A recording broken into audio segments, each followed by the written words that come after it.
कर्नाटक में जब से सत्ता में कांग्रेस आई बौखला गई, जिसे मन करे उसी के ऊपर एफआईआर कर दें। पंजाब में सरकार आई, केजरी पागल हो गया।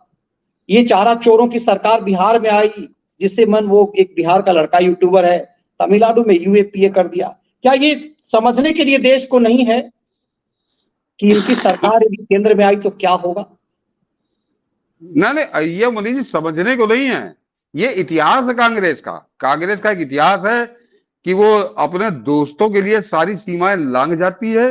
वो उसका एक बार मैं बता चुका हूँ, वो उसका उदाहरण है वो मुदड़ा, जिसकी जेब में 200 रुपए थे और नेहरू ने उसको 21 करोड़ रुपए का कर्जा दिलवा दिया था, केवल उसकी हैसियत 200 रुपए थी।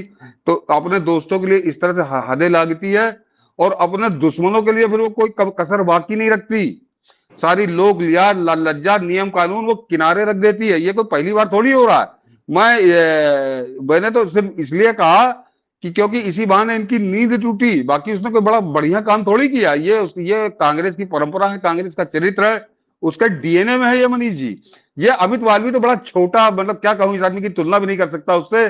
जब वो रामनाथ गोयनका के पीछे पड़ गई, एस गुरुमूर्ति को कांग्रेस ने जेल भेज दिया था इस छापने के लिए बोफोर्स की रिपोर्ट, चित्रा सुब्रमण्यम को देश छोड़कर जाना पड़ा।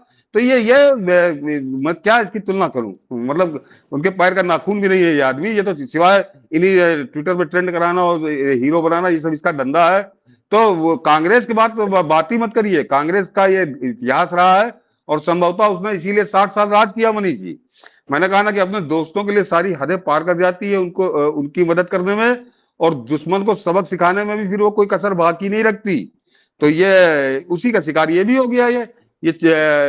उसे मंत्री आ गई, मंत्राणी वगैरह उतर के मैदान में। और एक मनीष जी, जब आपने ट्वीट चलाने का लगाने की बात कर दी, तो एक ट्वीट और है। हालांकि वो ट्वीट आया ऐसे खेमे से है कि वो बड़ा उसका तो हम ही लोगों के, वो अजीत अंजुम, रवीश कुमार, यही सब खेमा है। लेकिन मनीष जी ये बात है ना कि कोई कोई क्या कह रहा है, कौन कह रहा है, इससे ज्यादा महत्वपूर्ण है कि क्या कह रहा है। तो उसने मनीष जी एक ट्वीट किया है, स्क्रीनशॉट। और वो देखिए कि वो अभी पीयूष गोयल के साथ जो मीटिंग हुई थी 50 तो यूट्यूबरों की, उसमें से एक दो यूट्यूबर उसने मनीष जी दिखाए हैं और उनके ट्वीट है मनीष जी कि वो 2013 में मोदी सरकार बनने से पहले वो गौमांस का प्रचार कर रहे थे और गौमांस का विरोध करने वालों की खिल्ली धज्जियां उड़ा रहे थे वो। और वो दोनों यूट्यूबर 2 दिन पहले पीयूष गोयल की उस मीट में वो उपस्थित थे, बाकायदा वीवीआईपी की तरह उनका स्वागत हो रहा था गुलदस्ता और फूल से। और 2013-14 के वो ट्वीट उनके हैं कि वो मतलब भाजपा का विरोध या कांग्रेस का समर्थन बात छोड़ दीजिए, कि गौमांस का, कि मैं तो खाता हूं गौमांस, मैं तो बीफ फलाना खाता हूं, और जो नहीं खाते हैं उनकी खिल्ली उड़ा रहे थे, उनकी धज्जी उड़ा रहे हैं। और वो यूट्यूबर पीयूष गोयल के मेहमान थे। लेकिन मनीष जी, ये सब नाम अमित मालवीय ने भेजा होगा सर।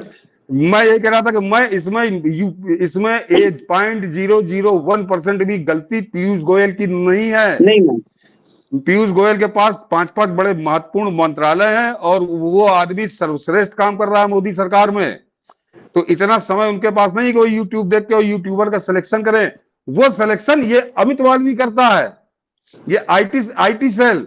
और ये कैसा काम करता है, इसलिए मैंने वो उदाहरण दे दिया। और दर्शकों बता रहा हूं मैं, कल क्योंकि मैंने भी रख लिया था डाउनलोड करके, कल वो जब मैं आपको वो ट्वीट दिखा दूंगा तो आप दंग रह जाएंगे कि ऐसे लोग सरकार में मेहमान बना के दामाद की तरह उनका स्वागत हो रहा है। क्योंकि जो 2013, कोई ऐसा नहीं कि आज से 100 साल पहले, 2013 गौमांस के समर्थन में अभियान चला रहे थे और गौमांस का विरोध करने वालों की धज्जियां उड़ा रहे थे।